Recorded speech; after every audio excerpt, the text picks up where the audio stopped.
Hi, I'm Jude from HeadFi, and today Dan Clark Audio is releasing a new flagship headphone. Actually, it's a co-flagship headphone.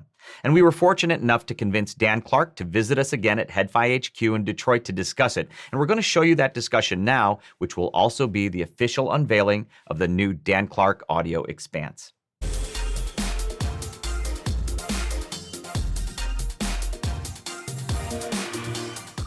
I'm always excited when this guy shows up on our doorstep. He came all the way to Detroit from California. And the reason I get excited is because what usually brings you out here is the weather. The weather in Detroit.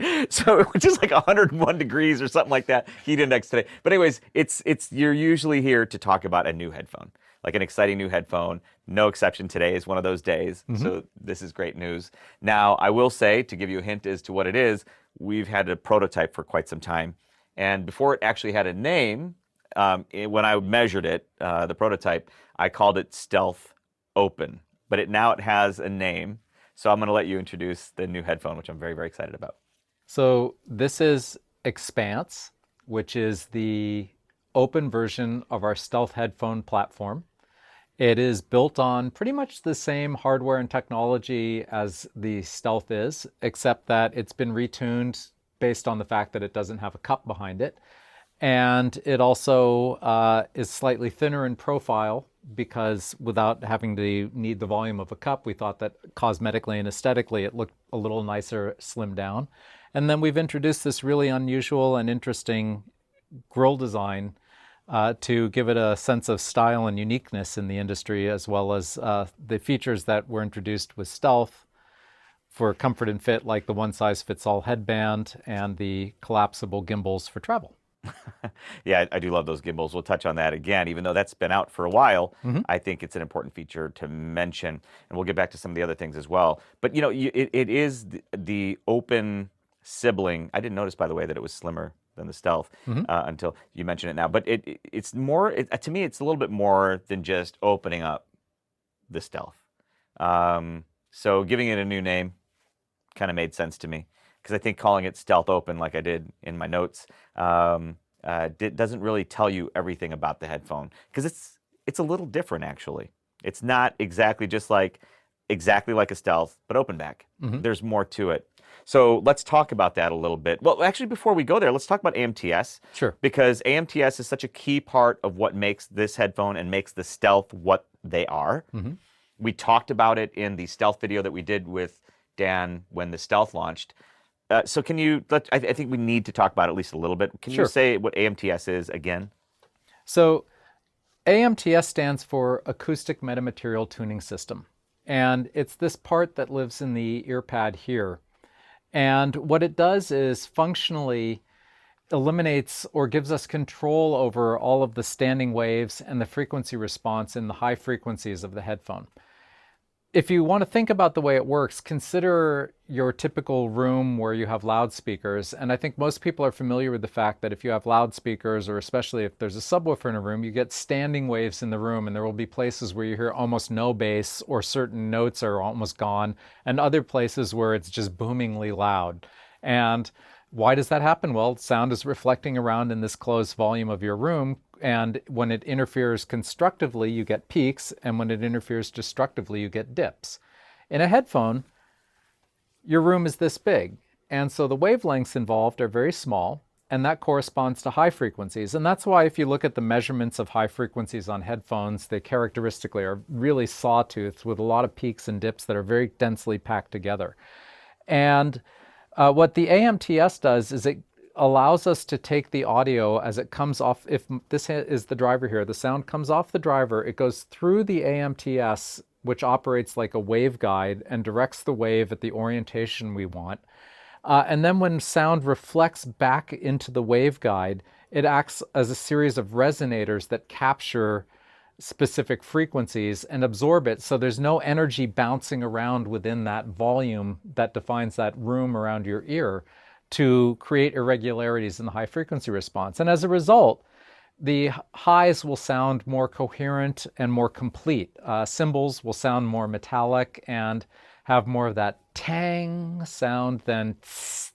And violin strings will have a better presentation of the harmonics and also a smoother delivery. If somebody's doing scales through the violin, you're not going to hear notes that sound higher and notes that you can barely hear. You're going to hear consistently leveled notes based on the performer's intonation rather than the headphone arbitrarily taking all notes at this frequency and reducing them.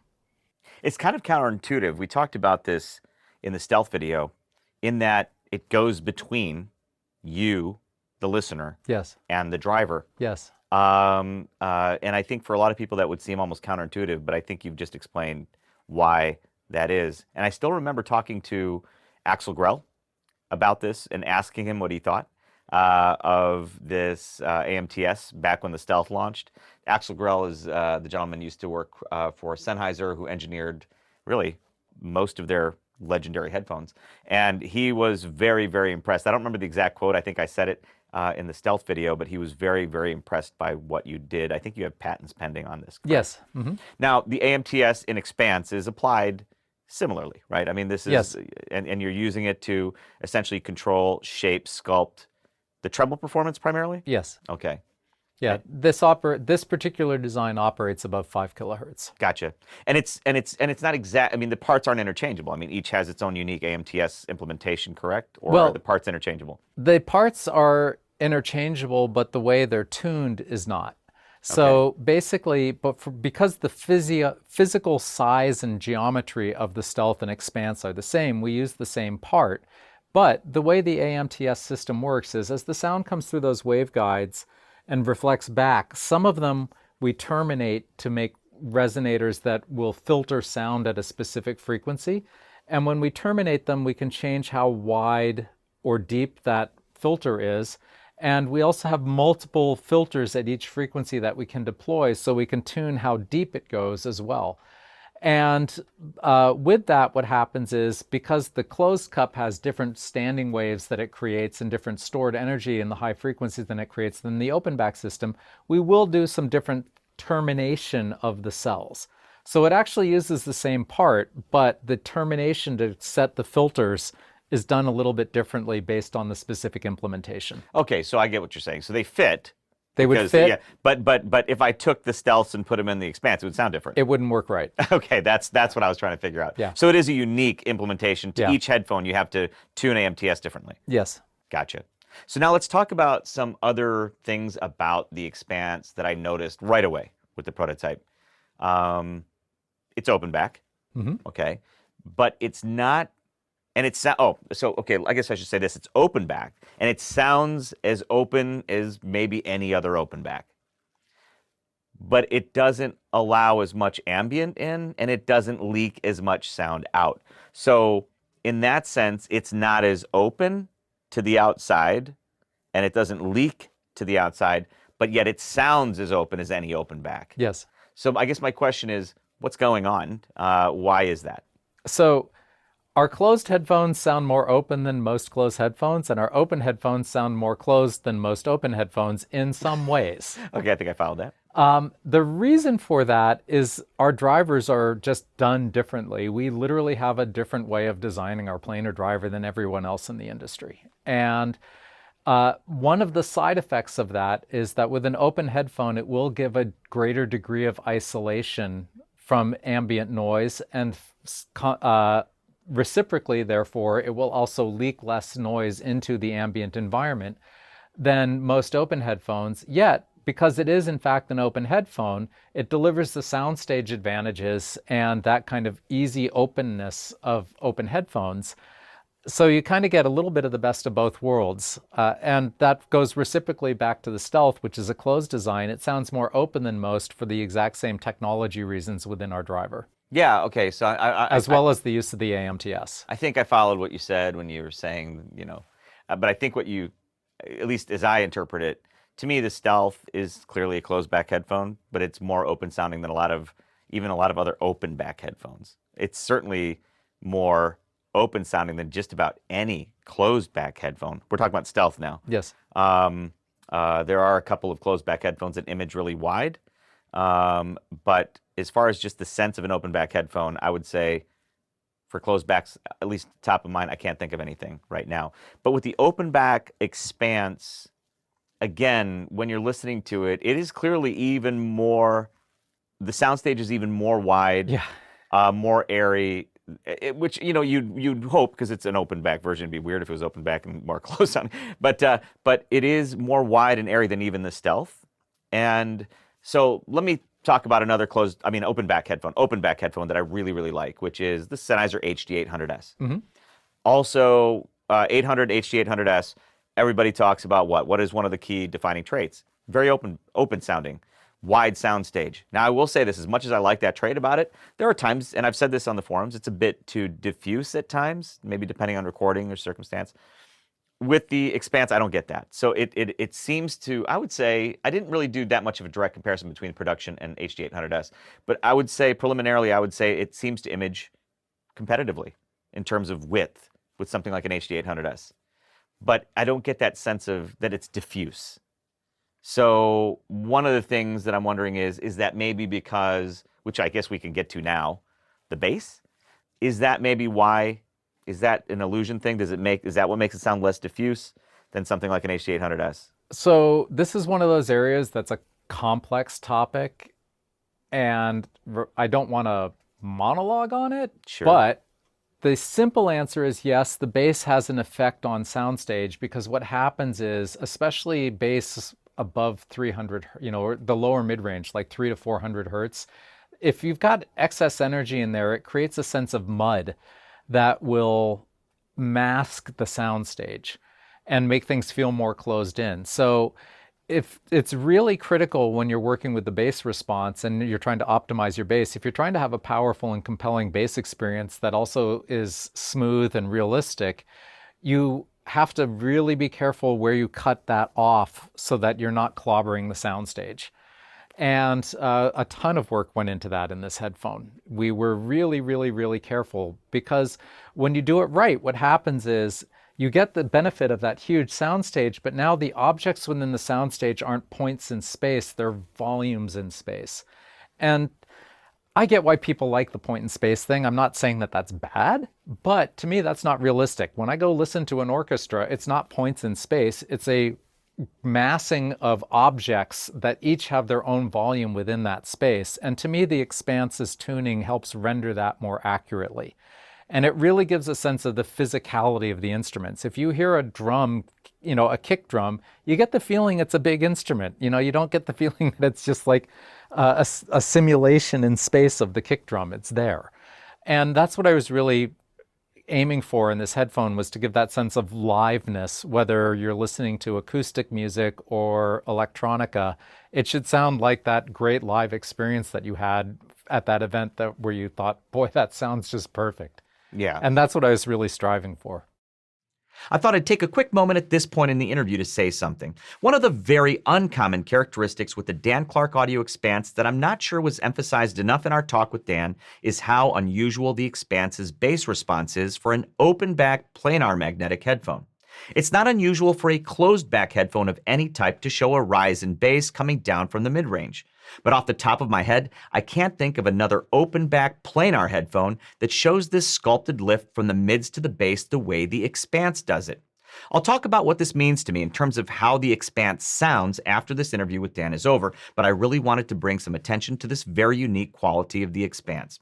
Now let's get back to Dan talking a bit about this.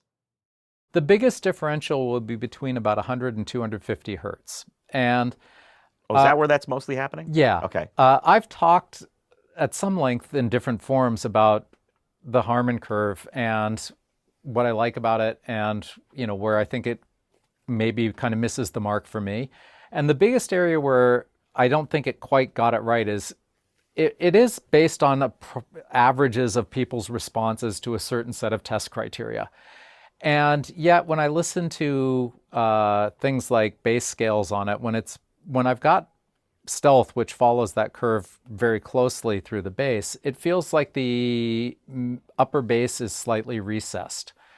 And that works really well for a closed headphone because that helps with the soundstage. But with an open headphone, it felt to me like when I was listening to bass scales, they just were not quite linear enough. And so because I wasn't fighting the trade-off of the closed cup, I felt like putting more energy in there so that it became what I'll call experientially flat was a good idea. And what I mean by experientially flat is if you go listen to acoustic bass, it has a thrum to it.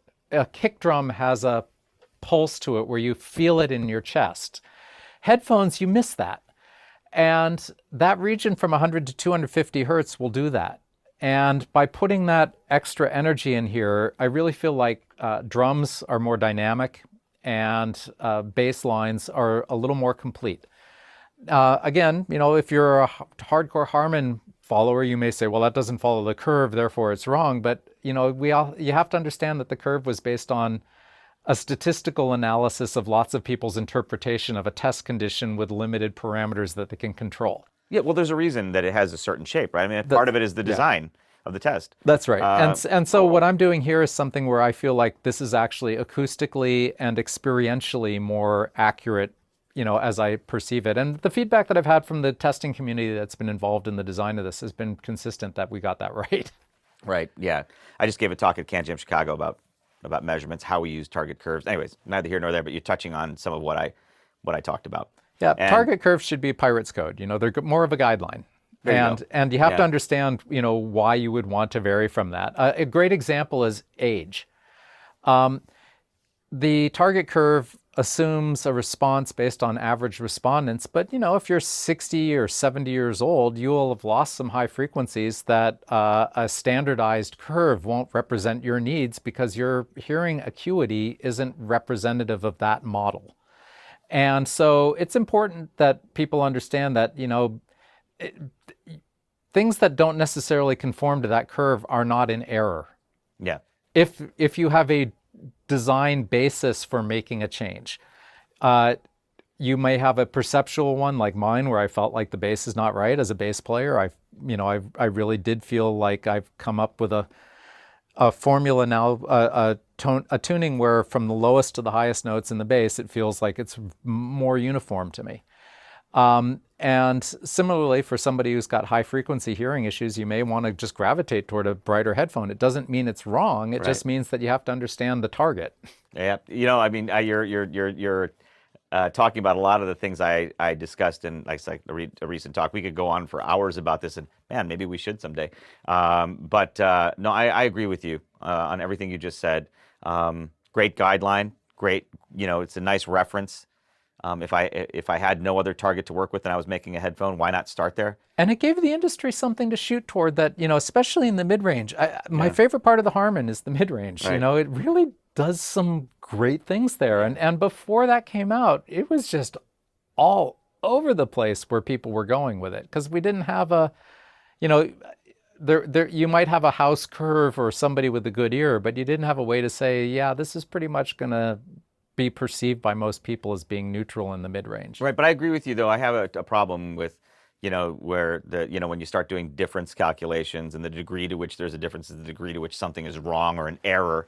I find that a bit troubling. But anyways, that's another conversation we're gonna have to have. That'd be an even longer video. Yeah, that's an even longer video. But with the Expanse, I like what you've done. Simply put, I will take how you've sculpted the bass with the Expanse over the Stealth. And I agree with you. I think it's a little more realistic, you know, and a little bit more lively. And the soundstage, you know, it's... Yeah, don't get me started on that. It's a phenomenal soundstage. And again, even wider than the Stealth. And as open headphones go, it is, but there is that disconnect at first when you first put it on. And then, and again, you know, if you have anything ambient going on, an air conditioning unit or something, and then you see it's attenuated to some degree, right? More than you would get with an HD800S, for example, or even other planar open headphones. Yep, quite a bit. But once the music's going, it's, you know, it's out there, right? It's very nice and a big soundstage, but not diffuse. So love what you did there. I want to talk about something else, if we could, with respect to engineering. Something with your headphones that seems to be almost universally true, from my recollection anyway, is when we finally get down to measuring these things, you seem to always have pretty darn low distortion. With Stealth, it was vanishingly low. I think preliminarily when we looked at this, we measured the production unit today together. it looked like there was some really low distortion. I have opinions on, in distortion. I think if it's egregiously bad, of course, it's bad.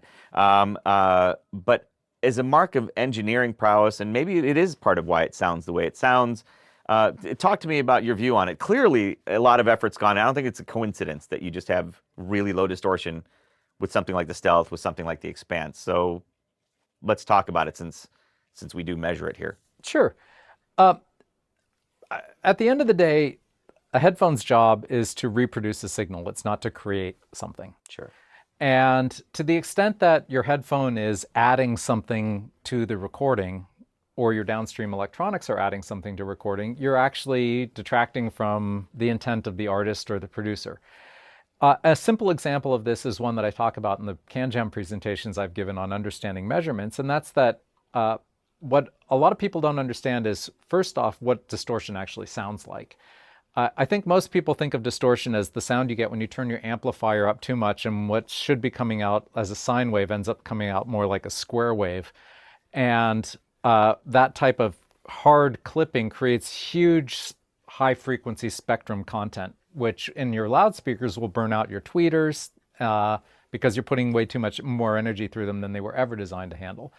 In a headphone, you don't get that kind of hard clipping. As the distortion comes up, it'll come up gradually as the signal gets louder. And generally what distortion in a transducer sounds like is a simple example. Take a flute.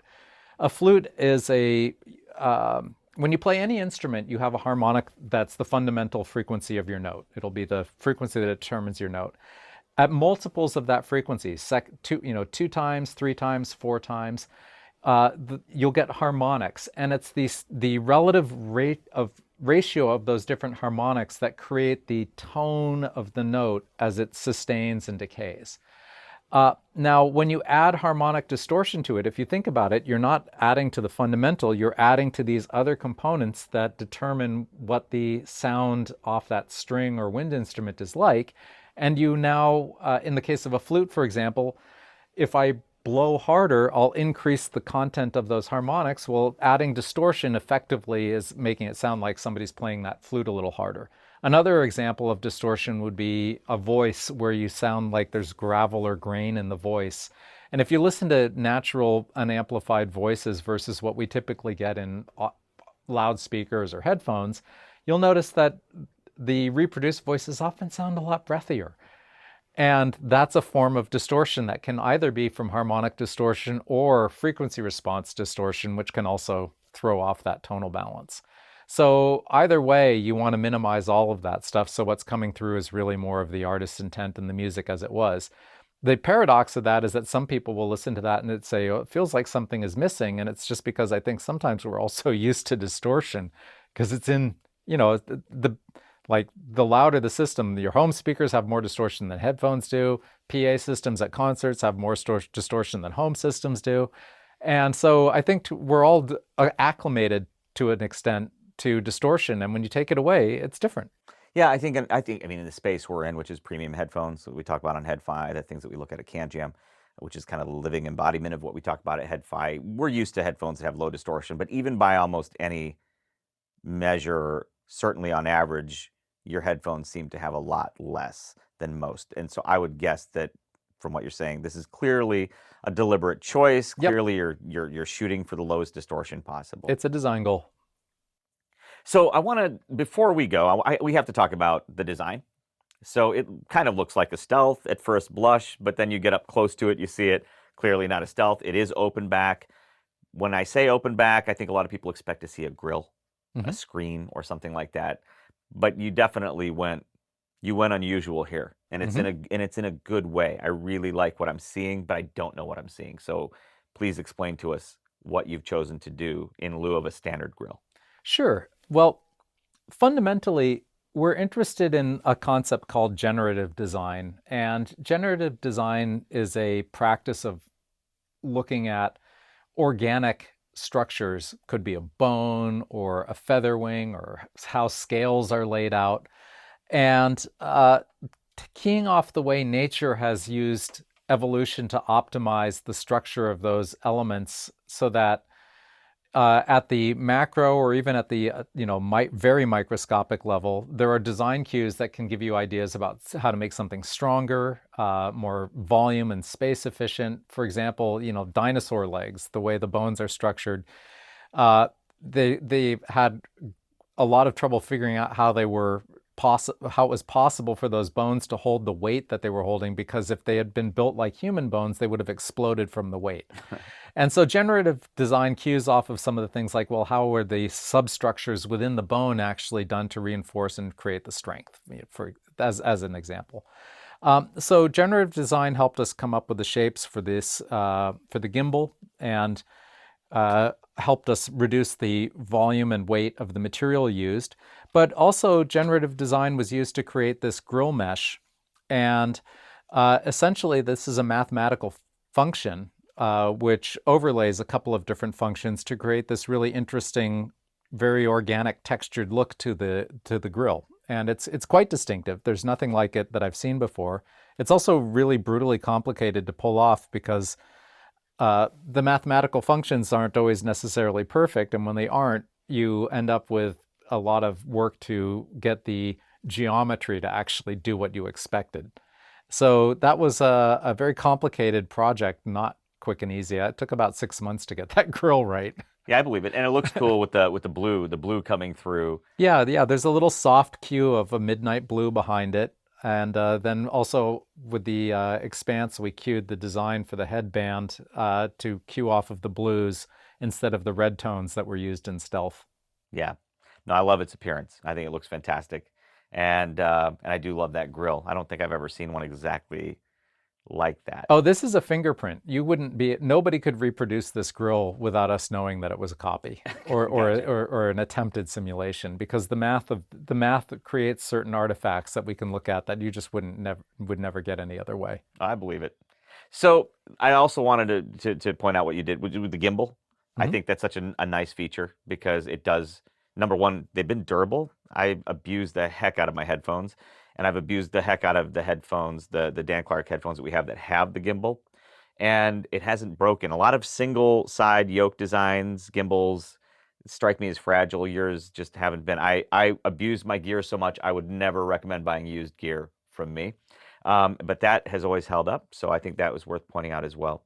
But so let's talk about availability, where this stands in the line. I mean, based on what I'm hearing, and based on the fact that it's a sibling of Stealth, this is a flagship product for you, is it not? Yes. This is our top-of-the-line open headphone. Gotcha. And then Stealth would be your top-of-the-line closed headphone. Yes. And they occupy sort of that same hierarchy in the line, correct? Yeah, same price point. Okay. They share so much in common, it would be disingenuous to charge more or less for one than the other. Gotcha. So yeah, and what about availability? Like, we're here, is this going to be available soon? Maybe you don't have an exact date yet. Well, for the first time, this product will be available through us and through select dealers and distributors in our channel on the moment of launch. So as this video is being released, the product is available to be purchased and shipped in Europe, the United States, and several other countries. Oh, well, that's exciting. I think a lot of head fires, myself included, we want immediate gratification.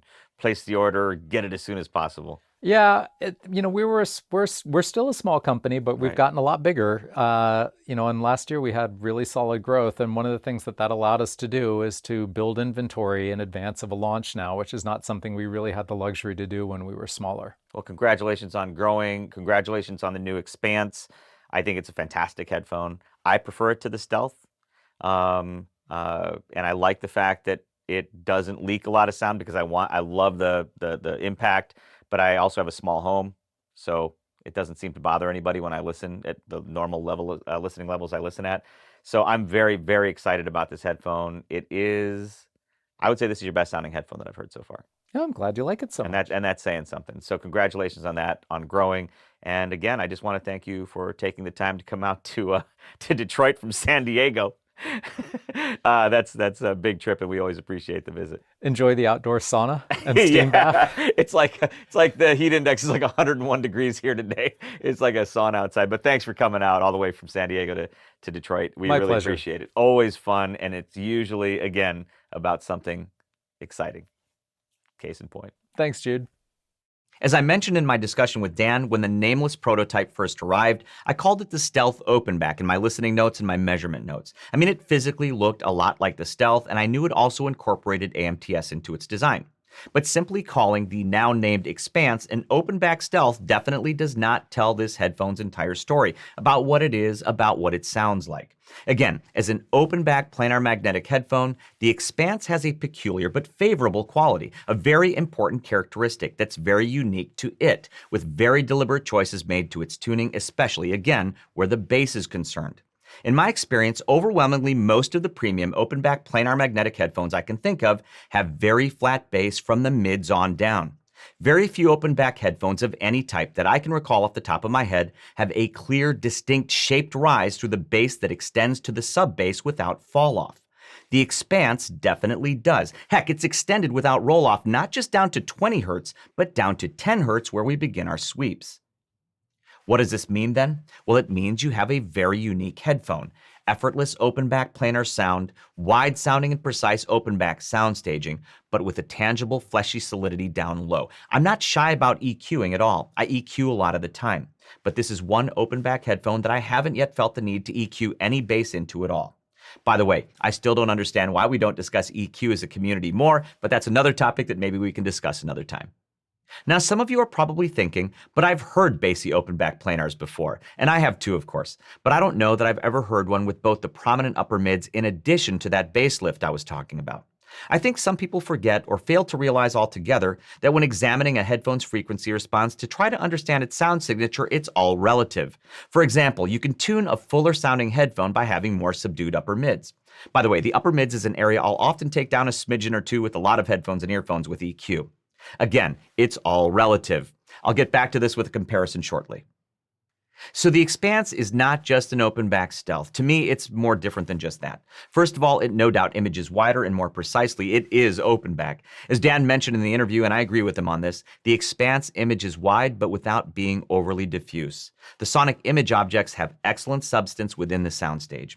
While I believe the EXPANSE's name was science fiction inspired, it's also an appropriate name for this headphone given its imaging strengths. Now let's take a look at the frequency response comparison between the EXPANSE and the Stealth. I'll say that looking at this, the frequency response comparison between the Stealth and the new EXPANSE looks more similar than it sounds. And some of those differences, like the improved openness and immersiveness of the open-back EXPANSE, are simply not captured in a frequency response measurement alone. I also want to point out something else important. I mentioned that the Dan Clark Audio EXPANSE leaks less and lets in less ambient noise than most open-back headphones. Absolutely true. That said, it's still an open-back headphone, so if you're in need of very low leakage and more isolation, the Stealth has a significant advantage in this respect. Now, compared to some of the other open-back headphones I've been using lately, the EXPANSE has earned a prominent place in the rotation. It is absolutely one of the leading open-back non-electrostats I've heard. Now, one of my favorite general listening headphones since its release is the ZMF Headphones Atrium, an unapologetically euphonic headphone from ZMF. While I will listen to the Atrium at any volume level, the Atrium's somewhat bloomy signature earns gigantic points with me when I'm listening at lower volume levels, which I do a lot. The Atrium is like a romantic sounding tube amp I can wear on my head, and I love tube amps. Now, compared to the ZMF Atrium, the Dan Clark Audio EXPANSE is undoubtedly more of a reference-type headphone in a traditional sense. The EXPANSE is comparatively cleaner and more precise, but still with plenty of gusto and drive thanks to the bass tuning I've been talking about. Along with the Hi-Fi Man Susvara and Focal Utopia, the Audeze LCD5 is among the most revealing non-electrostatic headphones I've heard at any price. With the LCD5, I'm usually EQing more bass into it, and it responds great when I do that. Again, though, I don't find I have to do that with the EXPANSE. In a direct comparison, the LCD5 is a little brighter to my ears and leaner. I mentioned in the LCD5 review last year that I tend to EQ the LCD5 to take a little bit out of the upper mids, and I tend to do the same with the EXPANSE. Again, I do this for a lot of headphones and earphones. Anyway, if you're shopping in this price range, these two, the LCD5 and the EXPANSE, are pretty direct contenders. One of my favorite Audezes is still the latest generation LCDX. I love this headphone. You're looking at a frequency response comparison of these two headphones now, the EXPANSE and the LCDX. Looking at this, it might initially appear that the EXPANSE sounds bassier than the LCDX. Like I said earlier, it's all relative though. On balance, I find the LCDX actually has a thicker sound than this frequency response comparison might suggest to some. In terms of resolution, the EXPANSE is the more resolving of these two though. I've also spent a lot of time with Meza Audio's flagship Elite open-back planar magnetic headphone, which we reviewed last year. You're looking now at the frequency response comparison between the Meza Audio Elite and the EXPANSE. And again, keeping in mind it's all about the balance, it might not be obvious at first blush that the Elite has what I'd call a richer, thicker mid-forward sound compared to the EXPANSE. Here, let's shift the comparison a bit. This looks a bit more like how I hear the two compared. The Elite is very resolving, but tonally more forgiving than the EXPANSE. Like the ZMF Atrium, the Meza Elite is so easy to listen to for hours because they are more forgiving. The EXPANSE is more studio monitor-like in comparison to the Elite or the Atrium, and more incisive than either. So there you have it, the Dan Clark Audio EXPANSE, and it's launching right now. The EXPANSE is an innovative flagship open-back planar with excellent resolution, fantastic sound staging, and with bass response that I'd be less surprised to hear on a closed-back flagship, but was absolutely shocked to hear on an open-back planar with this kind of tonal balance. The EXPANSE is a superb co-flagship atop Dan Clark Audio's lineup and a must-hear flagship headphone at any price. Thanks again to Dan Clark for coming all the way out to HeadFi HQ again, and thank you all for watching. I'll see you next time and on the forums at headfi.org.